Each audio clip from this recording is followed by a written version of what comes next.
Hello दोस्तों। तो इस वीडियो में हम लोग बेसिकली पॉलिटी का स्ट्रैटेजी देखेंगे कि एग्जाम पॉइंट ऑफ व्यू से पॉलिटी आपको किस हिसाब से पढ़ना है। और इस वीडियो में हम लोग बेसिकली लक्ष्मीकांत के जितने भी इंपॉर्टेंट टॉपिक्स है, ठीक है, सीक्वेंस वाइज स्टार्टिंग से लेकर के एंड तक में देखेंगे कि लक्ष्मीकांत में किन चैप्टर्स के ऊपर में, किन टॉपिक्स के ऊपर में हमें ज़्यादा ध्यान देना है और किन टॉपिक्स का जस्ट हम लोग एक सिनॉप्सिस भी ले लेंगे, जस्ट एक बेसिक आइडिया भी ले लेंगे तो हमारा काम चल जाएगा एग्जाम पॉइंट ऑफ व्यू से। दूसरी बात आपको ये पता होना चाहिए, मैंने एक वीडियो डाला है जिसमें मैंने आपको बताया था कि पॉलिटी के लिए आपका क्या स्ट्रैटेजी और क्या रिसोर्सेज होना चाहिए। अब एनसीईआरटी पढ़ना इंपॉर्टेंट हो गया है क्योंकि आप देखेंगे कि अब पॉलिटी का ट्रेंड समय के हिसाब से चेंज हो गया है। पहले बस लक्ष्मीकांत पढ़ करके काम चल जाता था, आज की डेट में बस लक्ष्मीकांत से डायरेक्ट क्वेश्चंस नहीं आ रहे। आजकल यूपीएससी कॉन्सेप्चुअल क्वेश्चंस पॉलिटी में पूछना बहुत पसंद कर रहा है। आप देखेंगे इसलिए प्रियम्बल ये सब वाले जो चैप्टर्स हैं उसमें सेक्युलरिज्म, सोवेरिनिटी, फिर आपका रिपब्लिक, जस्टिस, ये सब के ऊपर में यूपीएससी थोड़ा डिटेल में जाकर के पूछ रहा है। फेडरलिज्म वाला जो चैप्टर हो गया, ठीक है, उसमें यूपीएससी थोड़ा आजकल कॉन्सेप्चुअल क्वेश्चंस पूछना ज्यादा पसंद कर रहा है। ठीक है, गांधीज्म के कॉन्सेप्ट, मार्क्सिज्म के कॉन्सेप्ट, ठीक है, ये सब यूपीएससी आजकल क्वेश्चंस पूछना स्टार्ट कर दिया है। तो इसके लिए सबसे बेस्ट रिसोर्सेज कि आप क्लास 11-12 का जो एनसीईआरटीज है, ठीक है, वो आप जाकर के पढ़िएगा तो बेटर होगा। तो आप इसीलिए मेरा स्ट्रैटेजी और रिसोर्सेज वाला वीडियो देख लीजिएगा जिसमें मैंने आपको बताया कि इंपॉर्टेंट चैप्टर्स क्या हैं और उसमें इंपॉर्टेंट एरियाज आप कैसे यूपीएससी प्रीलिम्स के हिसाब से बेसिकली कवर करें। ठीक है, तो इसमें हम लोग बेसिकली लक्ष्मीकांत के इंपॉर्टेंट चैप्टर्स को पढ़ेंगे from the prelims perspective basically. तो सबसे पहला वाला जो चैप्टर है that is the historical background, जो कॉन्स्टिट्यूशनल फ्रेमवर्क आप पढ़ेंगे वहां पे हर साल एक क्वेश्चन आना फिक्स है। एवरी ईयर एक क्वेश्चन आपको देखने को मिलेगा। यूपीएससी बहुत ज्यादा इंटरेस्टेड है आपसे पूछने के लिए। हर साल इंडियन काउंसिल्स एक्ट इसीलिए पढ़ना इंपॉर्टेंट है, government of India act 1909, government of India act 1919, government of India act 1935, हर साल एक question government of India act के ऊपर आ रहा है। फिर इंडिया एक्ट बैठ करके आपको पढ़ना है 1784। तो ये जितने भी इंपॉर्टेंट कॉन्स्टिट्यूशनल फ्रेमवर्क है वो आपको एज इट इज पता होना चाहिए। यूपीएससी ने पूछा था डायरेक्टली किस में इंट्रोड्यूस किया गया है। रिसेंटली 2021 या 2022 के पेपर में यूपीएससी ने पूछा था कि विमेन को वोटिंग राइट्स कौन से गवर्नमेंट ऑफ इंडिया एक्ट में दिया गया था, 1909 में हुआ था कि 1919 में हुआ था कि 1935 में हुआ था। ठीक है, तो इसी तरीके से आपको बेसिकली डिफरेंसेस के फॉर्मेट में पढ़ना है। ठीक है, जब आप हिस्टोरिकल बैकग्राउंड पढ़े ना, सबसे बेस्ट तरीका ये है कि आप ट्रिक्स के जरिए, निमोनिक्स के जरिए उसे याद करने की कोशिश कीजिए। हो सके तो गवर्नमेंट ऑफ इंडिया एक्ट के बीच में डिफरेंसेस के रूप में आप देखिए ताकि आपको चीजें प्रॉपर तरीके से समझ में आए। 1935 में भी डायरेक्टली इंट्रोड्यूस करने की बात की गई थी सेंटर में, ठीक है, बट वो अल्टीमेटली 1937 में आप देखेंगे उसे एबॉलिश कर दिया गया था, तो अल्टीमेटली वो डायरेक्टली इंट्रोड्यूस नहीं हुआ था। तो आप डिफरेंस के फॉर्मेट में पढ़ेंगे ना तो आपको चीजें प्रॉपर तरीके से याद रहेगी। कहने का ये मतलब है 1919 में भी डायरेक्टली इंट्रोड्यूस किया गया था बट वो प्रोविंसेस में किया गया था। तो कहने का यही मतलब है कि हिस्टोरिकल बैकग्राउंड जब भी पढ़ रहे हो आप उसे डिफरेंस के फॉर्मेट में याद कीजिए। इसीलिए ये वाला चैप्टर बहुत इंपॉर्टेंट है। ऐसा एक साल कोई पेपर नहीं होगा जिस साल यूपीएससी ने हिस्टोरिकल बैकग्राउंड के ऊपर में क्वेश्चन नहीं पूछा है। अगर ये टॉपिक आपने स्पेक्ट्रम में कवर कर लिया है या आपने स्पेक्ट्रम ऑलरेडी पढ़ लिया था, मॉडर्न इंडियन हिस्ट्री में आपने पोस्ट कॉन्सोलिडेशन के टाइम के हिसाब से आपने कवर कर लिया, तो फिर अलग से आप लक्ष्मीकांत में मत पढ़िएगा, वरना आप इसे मॉडर्न हिस्ट्री का ही पार्ट समझिए। ठीक है, दूसरा मेकिंग ऑफ द कॉन्स्टिट्यूशन, बहुत इंपॉर्टेंट टॉपिक्स है, बहुत इंपॉर्टेंट टॉपिक्स यूपीएससी एग्जाम के पॉइंट ऑफ व्यू से। यहाँ पे भी आप जब पढ़ रहे होंगे मेकिंग ऑफ द कॉन्स्टिट्यूशन तो उसे डिफरेंस के फॉर्मेट में आप याद करने की कोशिश कीजिए। ठीक है, तो इससे क्या होगा कि आप रिटेन कर पाएंगे लॉन्गर समय तक, तो ये आपको पता होना चाहिए। फिर बात करूं मैं प्रियम्बल का, लक्ष्मीकांत का स्टार्टिंग का जो 10 से 11 चैप्टर है ना उसे आप छोड़ नहीं सकते कोई भी हालत में। फंडामेंटल राइट्स अगर आप थोड़ा कम भी पढ़े तो भी काम चल जाता है। ठीक है, क्योंकि फंडामेंटल राइट्स में यूपीएससी जनरली एक सिंगल लाइन में स्टेटमेंट पूछ लेता है तो काम चल जाता है आपका फिर भी। बट प्रियम्बल कॉन्सेप्चुअल क्लैरिटी होना बहुत जरूरी है। हर साल प्रियम्बल के ऊपर में यूपीएससी डीपली जाकर के पूछ रहा है। Concepts of socialist, secular, democracy, Republic, fraternity, ये सब जितने भी कीवर्ड्स हैं इसके ऊपर में आप डिटेल में जाकर के पढ़िए। ठीक है, हो सकता है तो आप रिसर्च कीजिए, सोशलिस्ट आप पढ़ लें, विकिपीडिया खोलिए, देखिए पहला पैराग्राफ आप पढ़ने की कोशिश कीजिए। सोशलिज्म का कॉन्सेप्ट आप अच्छे से अपने दिमाग में कॉन्सेप्चुअल क्लैरिटी लेकर के जाइएगा ताकि अगले बार यूपीएससी क्वेश्चन आपसे पूछे तो आपका रॉन्ग नहीं होना चाहिए। तो इसीलिए एनसीईआरटी प्लस विकिपीडिया का पहला पेज प्लस लक्ष्मीकांत, ये तीन अगर आप कर लेंगे तो आपका ये प्रियम्बल वाला चैप्टर कंप्लीट हो जाएगा। तो इससे कॉन्सेप्चुअल क्लैरिटी भी आपकी बिल्डअप हो जाएगी, तो ये पता होना चाहिए आपको।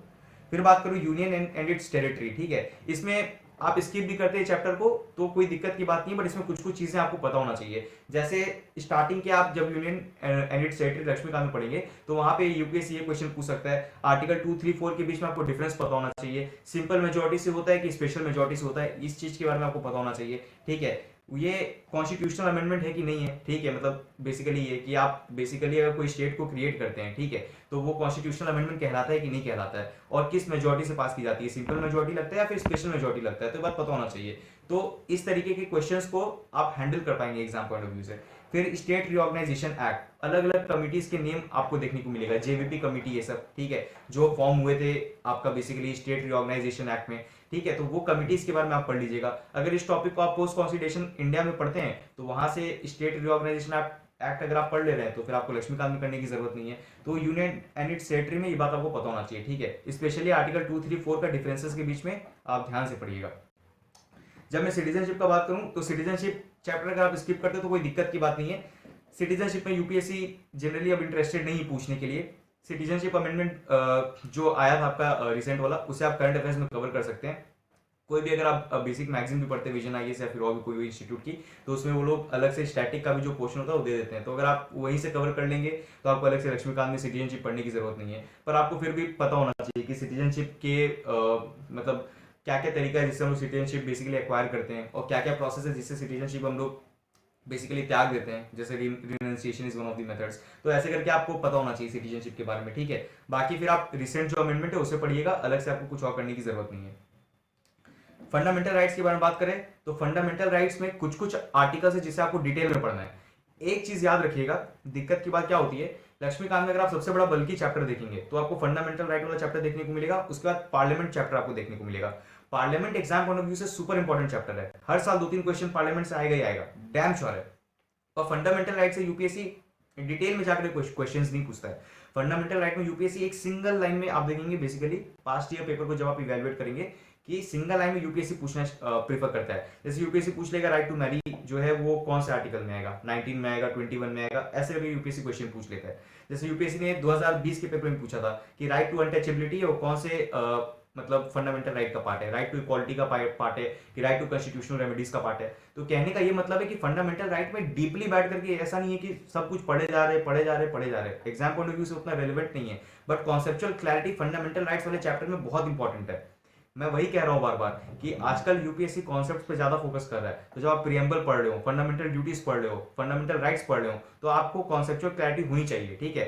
फंडामेंटल राइट्स में क्या होता है, जब हम लोग लक्ष्मीकांत पढ़ रहे होते हैं, फंडामेंटल राइट्स पढ़ते हैं, एग्जॉस्ट हो जाते हैं, उसके बाद फिर आगे पढ़ने का मन नहीं करता है, तो फंडामेंटल राइट्स को आपको लास्ट में पढ़ना है, पहले बाकी सब चैप्टर्स कवर करने हैं, उसके बाद फंडामेंटल राइट्स पे पढ़ना है। एक क्वेश्चन पेंडिंग है, जैसे यूपीएससी पूछ सकता है कि राइट टू इंटरनेट जो है वो कौन से आर्टिकल के अंदर में आएगा, 19 के अंदर में आएगा कि 21 के अंदर आएगा, ऐसे करके एक क्वेश्चन आ सकता है। तो ये क्वेश्चन पे ध्यान रखिएगा, राइट टू इंटरनेट वाला क्वेश्चन आना पेंडिंग है, ठीक है। फिर रिट्स के बारे में आपको फंडामेंटल राइट्स में पढ़ना है, जितने भी रिट्स है, चाहे हैबिस कॉर्पस हो, मैंडेमस हो, क्यू वारंट हो, सर्टियोररी हो, वो रिट्स के बारे में आपको डीपली पढ़ना है। आर्टिकल 32 आर्टिकल 226 के बीच में क्या डिफरेंसेस है ये पता होना चाहिए फंडामेंटल राइट में। उसके बाद आपको क्या, अगर कोई भी टॉपिक न्यूज में, ठीक है, जैसे यूपीएससी ने आधार के ऊपर में क्वेश्चन पूछा था, case Gupta Swami versus union of India, जो राइट टू प्राइवेसी के साथ में डील करता है, आर्टिकल 21 का केस, ठीक है, क्योंकि उस टाइम पे आधार बहुत ज्यादा न्यूज में था, तो यूपीएससी ने डायरेक्टली आधार के ऊपर क्वेश्चन पूछ लिया। तो ऐसे कोई भी टॉपिक जो बहुत ज्यादा न्यूज में होंगे वो आपको साथ ही साथ कवर कर लेना है, ये बात आपको पता होना चाहिए, ठीक है। फंडामेंटल राइट्स में इतना कर लीजिए, उसके बाद फिर करने की जरूरत नहीं है। ये नहीं कि बैठ करके आप कल्चरल एजुकेशन राइट के ऊपर में पढ़े जा रहे हैं, ठीक है, आप बेयर एक्ट उठा लिए उससे पढ़े जा रहे हैं, नहीं, उतना फ्रूटफुल है होने वाला है फंडामेंटल राइट्स में। कॉन्सेप्चुअल क्लैरिटी पे फोकस करना है, पता होना चाहिए इन्फोर्सिएबल है कि नहीं है, जस्टिसिएबल है कि नहीं है, कोर्ट जा सकते हैं उसके लिए कि नहीं जा सकते, कहने का मतलब है। तो ये सब चीज़ों पे आप थोड़ा ज़्यादा ध्यान दीजिएगा। अब बात करते हैं डीपीएसपी में, तो डीपीएसपी जब आप पढ़ रहे हो तो फंडामेंटल राइट और डीपीएसपी के बीच का डिफरेंस देखना बहुत जरूरी है कि कौन सा पॉजिटिव राइट है, कौन सा नेगेटिव राइट है। यूपीएससी आपसे डिफरेंसेस के रूप में ही क्वेश्चन पूछ रहा है फंडामेंटल राइट डीपीएसपी ये सब के ऊपर में, तो ये आपको अच्छे से पता होना चाहिए। आप देखेंगे कि डीपीएसपी में जो जब आप लक्ष्मीकांत पढ़े होंगे तो लास्ट में क्रिटिसिज्म दिया हुआ है, ठीक है, वहां पे इंप्लीमेंटेशन के बारे में बेसिकली दिया है कि फंडामेंटल डीपीएसपी को इंप्लीमेंट करना चाहिए कि नहीं करना चाहिए। बहुत सारे अलग अलग जो लोग हैं उनके थॉट्स प्रोसेस दिए हुए हैं, तो वो सब आपको पढ़ने की जरूरत नहीं है, उसे आप कंप्लीटली स्किप कर सकते हैं। डीपीएसपी जब आप पढ़ रहे हैं, सारे डीपीएसपी आपको लर्न होने चाहिए, बहुत इंपॉर्टेंट एग्जाम पर्सपेक्टिव से कि गांधीयन जो प्रिंसिपल्स है उसके अंदर कौन कौन से डीपीएसपी कवर होंगे, ठीक है। उसके बाद में अगर बात करूं तो कौन कौन से नए हैं डीपीएसपी जो कवर होंगे, ठीक है, जो नए नए अमेंडमेंट्स के थ्रू आए थे वो आपको डीपीएसपी के बारे में पता होना चाहिए, तो ये पता होना चाहिए। आर्टिकल 50 के बारे में यूपीएससी ने पूछा था 2021 के पेपर में, ठीक है, तो ऐसे करके जितने भी आर्टिकल 44 यूनिफॉर्म सिविल कोड है, तो हर एक डीपीएसपी के बारे में एक आइडिया आपको होना चाहिए, कहने का ये मतलब है। फिर मैं बात करूँ फंडामेंटल ड्यूटीज, तो फंडामेंटल ड्यूटीज में भी आपको कॉन्सेप्ट्स के ऊपर में फोकस करना है, इन्फोर्सिबल है कि नहीं है, कहाँ से लिया गया है, ठीक है, ये सब चीज़ों के ऊपर में आपको बेसिकली ज़्यादा ध्यान देना है। क्रिटिसिज्म और सिग्निफिकेंस जो है उसे आप स्किप कर सकते हैं, ठीक है, but DPSP, fundamental duties, fundamental rights, preamble super important topic है, पार्ट 1, इसीलिए आपको थोड़ा अच्छे से डिटेल में पढ़ना है, ठीक है। अमेंडमेंट्स एक आइडिया होना चाहिए, ठीक है, कि सिंपल मेजोरिटी स्पेशल मेजोरिटी के बीच में क्या क्या डिफरेंसेस है, मतलब कौन कौन सी बेसिकली चीजें हैं जो सिंपल मेजोरिटी के थ्रू आप पास कर सकते हैं, कौन कौन सी चीजें जो स्पेशल मेजोरिटी के थ्रू आप पास कर सकते हैं। बेसिक डिफरेंस का पता नहीं होना चाहिए, मतलब आइडिया तो अच्छी बात है, बट यूपीएससी नहीं पूछेगा कि सिंपल मेजोरिटी का मतलब क्या होता है 51%, वो सब क्वेश्चंस नहीं आते हैं, बस एक रफ आइडिया होना चाहिए आपको, और बाकी आपको ये पता होना चाहिए कि क्या क्या चीजें हैं। एक चीज मैं अमेंडमेंट के लिए आपको कहूंगा कि अगर आप अमेंडमेंट वाला चैप्टर पढ़ रहे हैं तो स्टार्टिंग में मत पढ़िए, ठीक है, अगर आप नया नया प्रिपरेशन स्टार्ट कर रहे हैं तो अमेंडमेंट वाला चैप्टर आप स्किप कर दीजिए, आप लास्ट में पढ़िएगा, क्योंकि जब आप पूरा लक्ष्मीकांत पढ़ लेंगे ना, जब आपको एक पूरा आइडिया हो जाएगा लक्ष्मीकांत पढ़ने का, तो आपको खुद ही अमेंडमेंट वाला चैप्टर आपका कंप्लीट हो जाएगा, आपको खुद ही पता होगा कि अच्छा प्रेसिडेंट है, प्रेसिडेंट का इलेक्शन में अच्छा स्पेशल मेजोरिटी लगता है, तो आपको खुद ही समझने लगेंगे। तो इंस्टेड ऑफ कि आप बैठ करके अमेंडमेंट वाला चैप्टर में बैठ करके उसे रटे, इससे बेटर यही है कि आप पूरा लक्ष्मीकांत पढ़ लीजिए, एक बेसिक पर्सपेक्टिव आप बना लीजिए, एक सिनॉप्सिस ले लीजिए, उसके बाद में फिर आप देखेंगे कि आपका अमेंडमेंट वाला चैप्टर ऑटोमेटिकली हो गया। Basic structure super important chapter from the exam point of view, UPSC ने डायरेक्टली क्वेश्चन पूछा था कि बेसिक स्ट्रक्चर जो है वो कॉन्स्टिट्यूशन में दिया गया है कि नहीं दिया गया, तो ऐसे करके यूपीएससी का आदत है। मैंने ट्रिक्स वाले वीडियोस में बताया था यूपीएससी क्या करता है, कहीं भी अगर आपको स्टेटमेंट देखने को मिल रहा है ऐसा कि द कॉन्स्टिट्यूशन ऑफ इंडिया में ये चीज मेंशन है, वो स्टेटमेंट हमेशा रॉन्ग होने वाला है, क्योंकि यूपीएससी जानबूझ करके देता है, कॉन्स्टिट्यूशन में नहीं भी दिया होगा तो उठा करके यूपीएससी दे देगा कि कॉन्स्टिट्यूशन में दिया गया है, तो वहां पे अलर्ट हो जाएगा, कहने का ये मतलब है। तो बेसिक स्ट्रक्चर वाला चैप्टर इसीलिए एग्जाम पॉइंट ऑफ व्यू से बहुत इंपॉर्टेंट है। उसके बाद हम लोग देखेंगे आपका सिस्टम ऑफ गवर्नमेंट, ठीक है, तो parliamentary system super important chapter from the exam point of view, हर साल यूपीएससी पूछता है पार्लियामेंट्री और प्रेसिडेंशियल सिस्टम ऑफ गवर्नमेंट के बारे में आपको डिफरेंसेस के रूप में क्वेश्चन, तो दोनों की डिफरेंसेस के बारे में आपको पता होना चाहिए। एक यूपीएससी का फेवरेट लाइन है लिमिटेड गवर्नमेंट क्या है, यूपीएससी दूसरा क्वेश्चन पूछता है कि पार्लियामेंट जो है इट मतलब executive is responsible to the legislature, ठीक है, हर साल एक क्वेश्चन ऐसा आएगा कि government is responsible to the parliament, उठा करके पेपर देख लीजिए, स्टेटमेंट डिट्टो कॉपी आपको देखने को मिलेगा, मतलब यूपीएससी को ये बहुत बहुत फेवरेट लाइन है यूपीएससी का कि बता दो यार प्रेसिडेंशियल और पार्लियामेंट फॉर्म ऑफ गवर्नमेंट में क्या डिफरेंस होता है, ठीक है, तो ये आपको पता होना चाहिए। इसलिए फेडरलिज्म का चैप्टर जो है, जैसे उसके आप बात देखेंगे फेडरल सिस्टम वाला जो चैप्टर है, उसमें आपको फेडरल और यूनिटरी के बीच में डिफरेंसेस पता होना चाहिए, आपको पता होना चाहिए कि फेडरल फीचर्स क्या क्या होते हैं, यूनिटरी फीचर्स क्या क्या होता है। यूपीएससी ने पूछा था कि इंडिपेंडेंट जुडिशरी किसके अंदर आएगा, आपको पता होना चाहिए इंटीग्रेटेड जुडिशरी किसके अंदर आएगा, ठीक है, इमरजेंसी प्रोविजंस किसके अंदर आते हैं, ऑल इंडिया सर्विस किसके अंदर में आते हैं, ठीक है,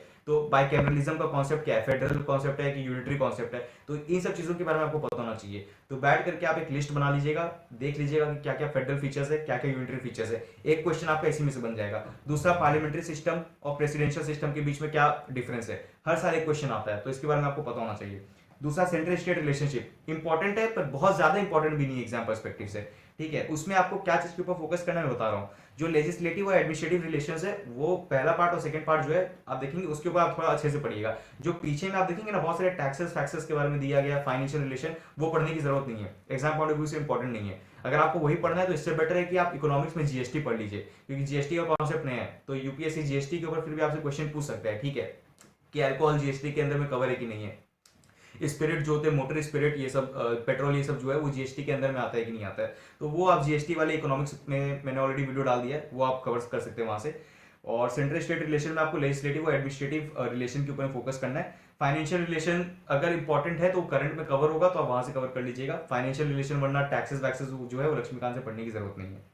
यूपीएससी आजकल ना मतलब डिटेल में लक्ष्मीकांत में नहीं पूछ रहा है, आजकल यूपीएससी आप देखेंगे कि बेयर एक्ट की जो लैंग्वेजेस है ना उसे पिकअप करके उससे constitution of India provides that ऐसे करके स्टेटमेंट प्रोवाइड कर ले रहा है, तो ये आपको पता होना चाहिए। एक आप देखेंगे कि जब फाइनेंशियल रिलेशन पढ़ते हैं ना तो वहां पे बोरिंग्स के बारे में हम लोग बात करते हैं, सेंट्रल स्टेट का बोरिंग्स के बारे में। जैसे यूपीएससी ने एक क्वेश्चन पूछा था कि स्टेट जो है वो बोरिंग्स कर सकती है without the permission of the centre, ऐसे करके यूपीएससी ने दिया था कि बाहर के देशों से पैसा ले सकती है, तो ऐसा नहीं कर सकती है स्टेट, ये बात आपको पता होना चाहिए। तो अगर आपने लक्ष्मीकांत पढ़ा होता तो लक्ष्मीकांत बुक में 3rd या 4th नंबर पॉइंट जो है उसमें ये बात दिया गया था कि स्टेट जो है उसे बोरिंग्स करना है तो उसे सेंटर का परमिशन लेना होगा। तो इसीलिए जो बोरिंग्स वाला सेक्शन है ना कि सेंटर कब बोरिंग्स कर सकती है, स्टेट कब बोरिंग्स कर सकती है, तो वो वाला पैराग्राफ पढ़ लीजिएगा जो 4-5 पॉइंट्स दिए हैं। उसके अलावा फाइनेंशियल रिलेशंस में आपको कुछ कवर करने की जरूरत नहीं है। जो बहुत सारे कमिटीज के नाम दिए गए हैं, कोई मतलब आपको फालतू है, मतलब नहीं पढ़ना है, वाहियात वाहियात है वो, पढ़ के कोई फायदा नहीं होने वाला आपका, तो सारा स्किप कर सकते हैं आप, ठीक है। नो नीड, जस्ट एक आइडिया होना चाहिए, एक बार आपने पढ़ लिया, सिनॉप्सिस ले लिया कि क्या बेसिकली बोला जा रहा है इस पैराग्राफ में, एक आइडिया ले लेंगे, उतना नहीं काम चल जाता है। तो अलग से आपको सेंटर स्टेट रिलेशन पढ़ने की जरूरत नहीं है।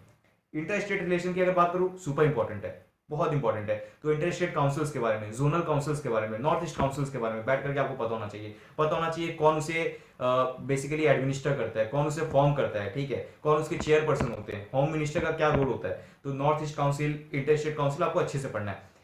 एक और चीज मैं आपको बताता हूँ, लक्ष्मीकांत में कवर नहीं है, तो आप बेयर एक्ट में आर्टिकल 301 से लेकर के आर्टिकल 307 तक पढ़ लीजिएगा, ठीक है, जिसमें आपको बेसिकली बताया गया है कि जो मान लीजिए एक स्टेट है इंटर स्टेट काउंसिल, तो वो दूसरे स्टेट के साथ में अगर अपने गुड्स को सप्लाई कर रहे होते हैं, ठीक है, तो क्या वो कर सकते हैं कि नहीं कर सकते हैं, ठीक है। तो वो पूरा ट्रेड रिलेटेड प्रोविजंस दिए हुए हैं उसमें। तो जो 301 से लेकर के 307 तक जो ट्रेड रिलेटेड प्रोविजंस है ना, वो आपको पता होना चाहिए। तो बेसिकली लक्ष्मीकांत बुक में अच्छे से कवर नहीं है, तो इंटर स्टेट रिलेशन जब आप पढ़ लेंगे तो उसके बाद ये 301 से लेकर के 307 तक ट्रेड रिलेटेड प्रोविजंस आप बैठ करके पढ़ लीजिएगा, तो ये आपका पोर्शन कंप्लीट हो जाएगा बेसिकली।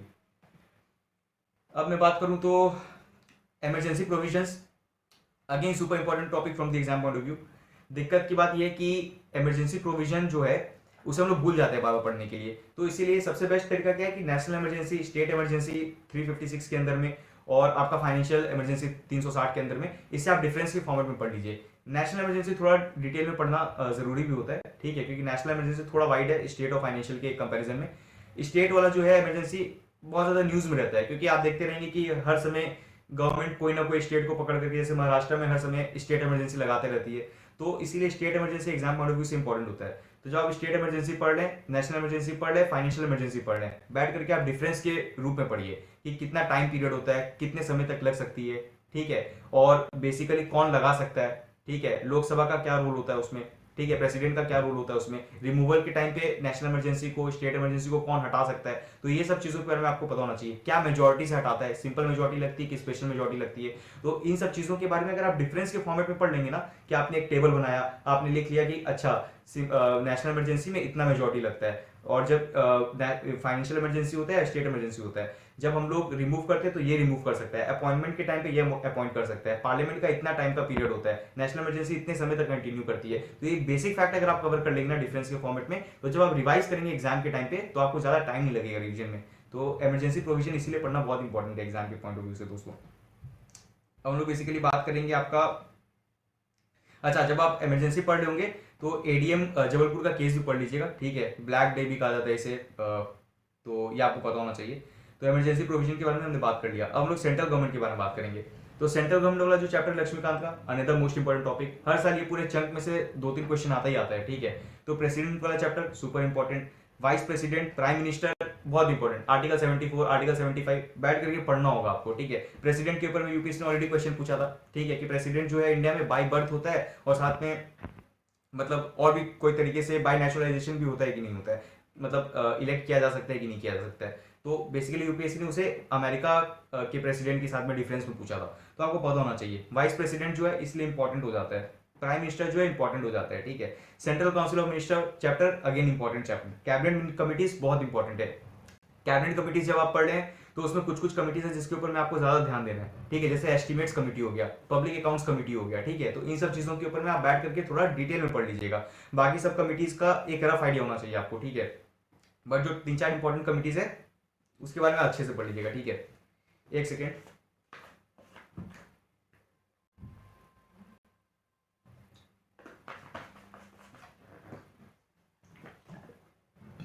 फिर मैं बात करूं पार्लियामेंट की, तो सुपर इंपॉर्टेंट टॉपिक है एग्जाम पॉइंट ऑफ व्यू से, कोई हालत में आप स्किप नहीं कर सकते हैं।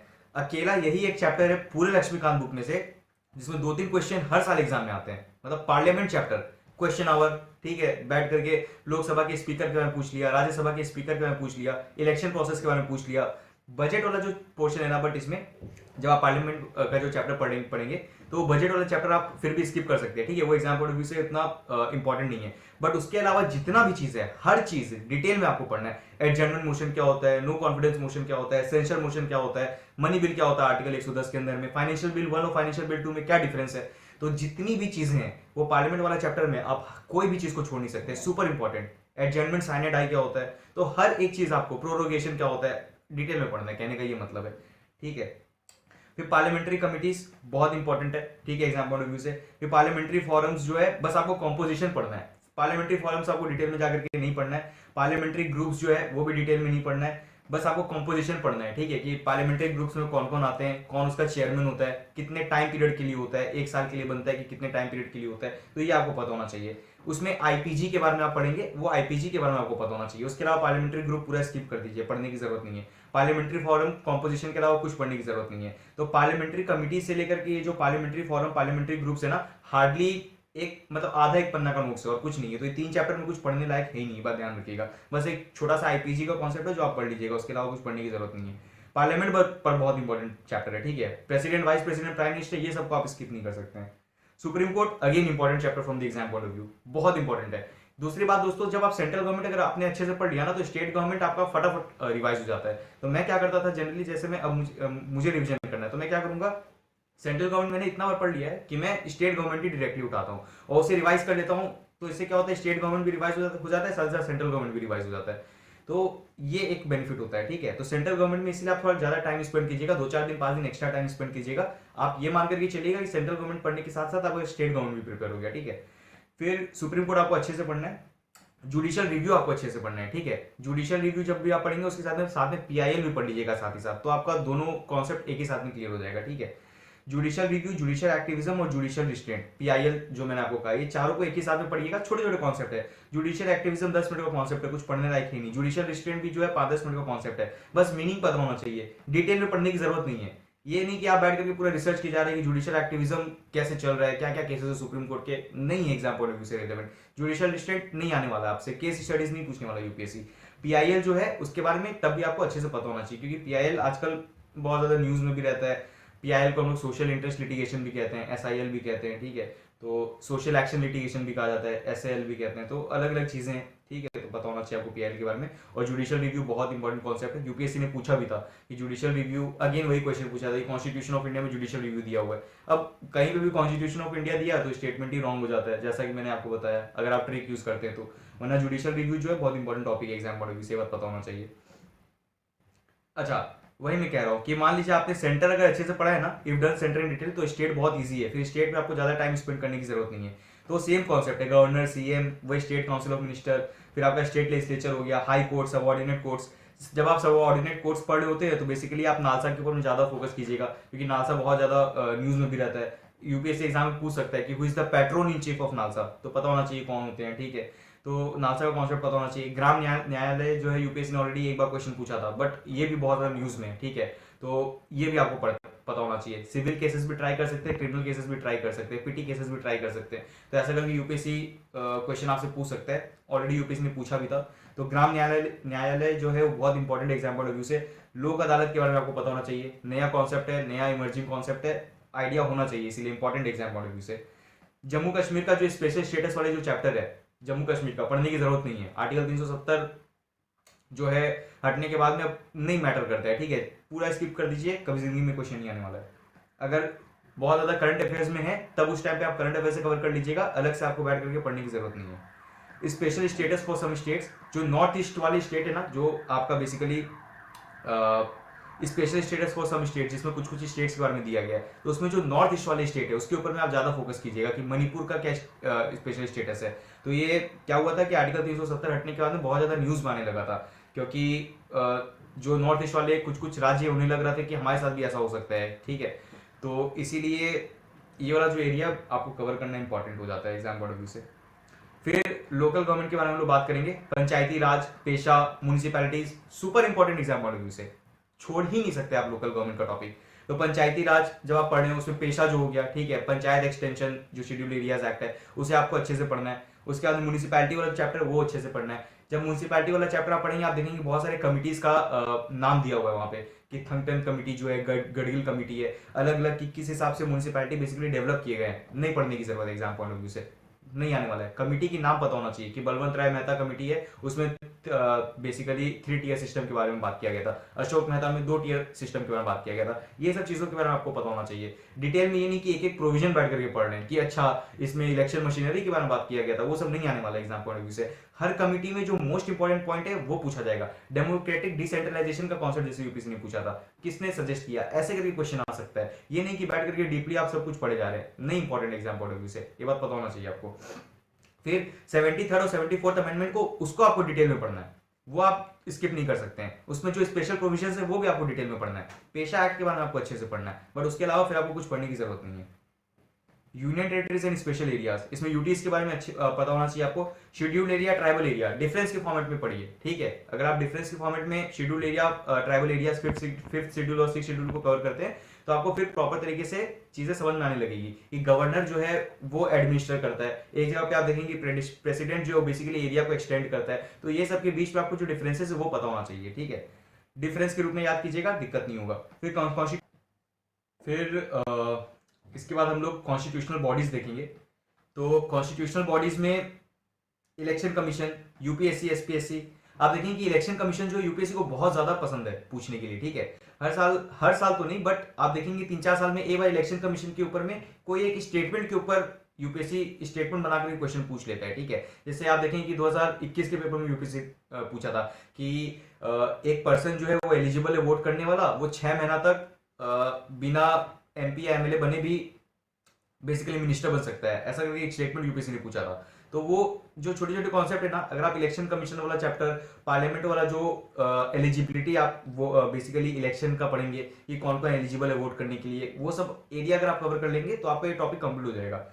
यूपीएससी, एसपीएससी जो टॉपिक है कॉन्स्टिट्यूशनल बॉडीज में, वो इंपॉर्टेंट नहीं है एग्जाम पॉइंट ऑफ व्यू से, ठीक है। यूपीएससी खुद यूपीएससी का क्वेश्चन नहीं पूछता है, पता होना चाहिए आपको।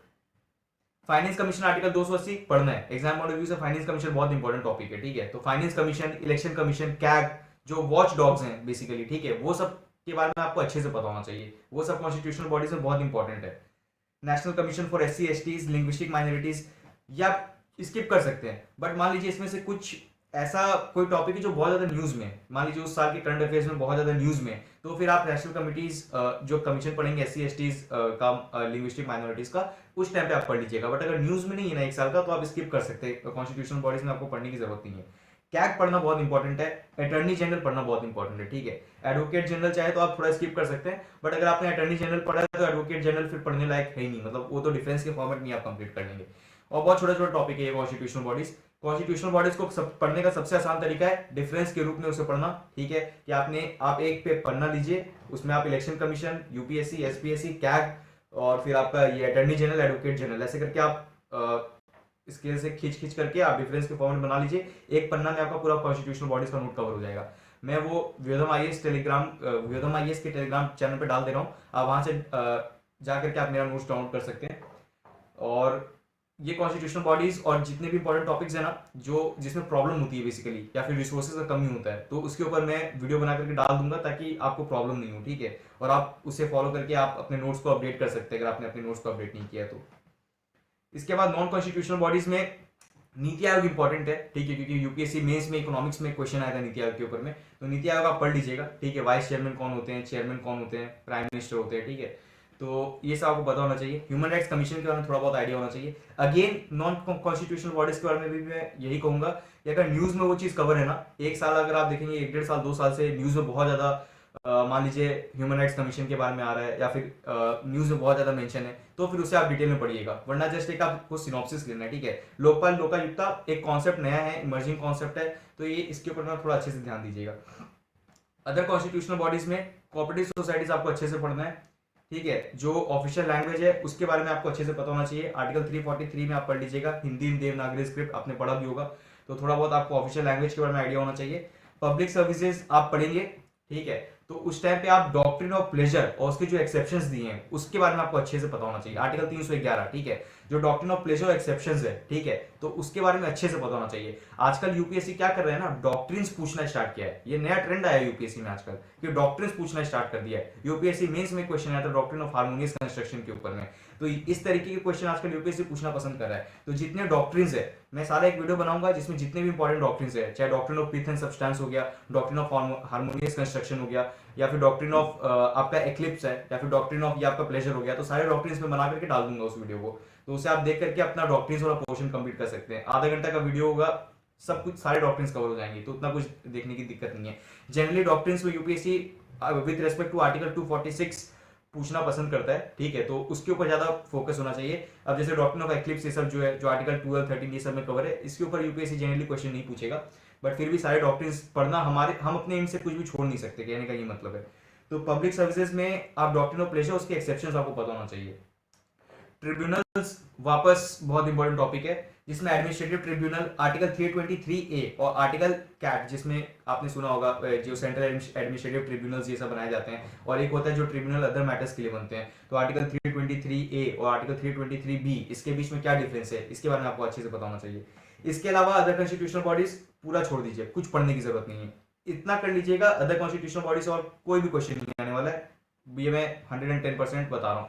मतलब अब एक दो क्वेश्चन आ सकता है इन दैट केस जब वो चीज न्यूज में बहुत ज्यादा मेंशन है या फिर करंट अफेयर्स में बहुत ज्यादा मेंशन है। अगर मेंशन नहीं है तो फिर पढ़ने की जरूरत नहीं है, ये बात ध्यान रखिएगा। पॉलिटिकल डायनेमिक्स में हम लोग देखेंगे, उसमें पॉलिटिकल पार्टीज वाला आपको कॉन्सेप्ट पढ़ना है कि नेशनल गवर्नमेंट जो है उसके अगर आपको बनाना है तो क्या क्या एलिजिबिलिटी कंडीशंस है, क्या क्या क्राइटेरिया फुलफिल होने चाहिए। स्टेट गवर्नमेंट जो है, अगर स्टेट लेवल पे अगर कोई स्टेट पार्टी बनाना है तो उसमें क्या क्या बेसिकली एलिजिबिलिटी होती है, तो इन सब चीजों के बारे में आपको पता होना चाहिए, ठीक है।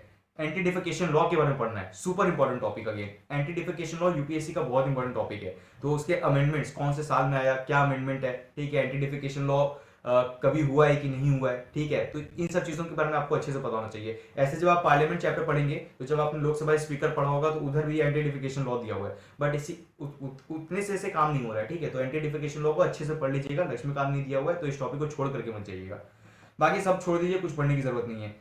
इसके अलावा फिर आपको पोस्ट कॉन्स्टिट्यूशन की एनसीईआरटी भी पढ़नी है। पॉलिटी बस आपका यहीं तक खत्म नहीं होता है। यूपीएससी का जब आप रिलीज का सिलेबस देखेंगे तो उसमें पॉलिटी एंड कॉन्स्टिट्यूशन दिया हुआ है। ये नहीं दिया है कि बस कॉन्स्टिट्यूशन पूछा जाएगा, पॉलिटी दिया है। पॉलिटी में constitution is one of the subjects जो बेसिकली आपका आता है, वन ऑफ द एरियाज जहां से क्वेश्चंस आते हैं। बट पॉलिटी का मतलब ये नहीं कि बस कॉन्स्टिट्यूशन आप पढ़ के जाएंगे, पॉलिटी में फिर आप पोस्ट कॉन्स्टिट्यूशन इंडिया भी पढ़ेंगे, वो भी पॉलिटी का पार्ट होता है, ठीक है। तो वो आपको एनसीईआरटी जो है आपका बेसिकली पोस्ट कॉन्स्टिट्यूशन इंडिया का, वो आपको पढ़ना है। मैं पोस्ट कॉन्स्टिट्यूशन का एनसीईआरटी आपको कवर भी करवाऊंगा, ताकि अगर आपको कोई टॉपिक छूट गया तो आप उसे बेसिकली वहां से कवर कर सके, ठीक है। अब कुछ चीजें करंट अफेयर्स का नहीं रोल होता है पॉलिटी में। ये नहीं कि आप बैठ करके स्टार्टिंग से एंड तक पढ़ रहे हैं। विजनाइज का मैगजीन भी देखेंगे, आप देखेंगे कि जनरली करंट अफेयर्स के क्वेश्चंस जो आते हैं, गवर्नर ये सब दिया रहता है। अब वो सब न्यूज में रहती है, ठीक है। तो पढ़ना अल्टीमेटली आपको आगे स्टैटिक ही है, तो आप स्किप भी करते हैं तो कोई दिक्कत की बात नहीं है। तो करंट अफेयर्स का ज्यादा रोल नहीं होता है, बात पता होना चाहिए आपको। इंपॉर्टेंट वंस आपको पढ़ने, जैसे सेडिशन हो गया, इलेक्टोरल बॉन्ड्स, ये सब जो चीजें हैं ये अब स्टैटिक का पोर्शन बन चुका है, ठीक है।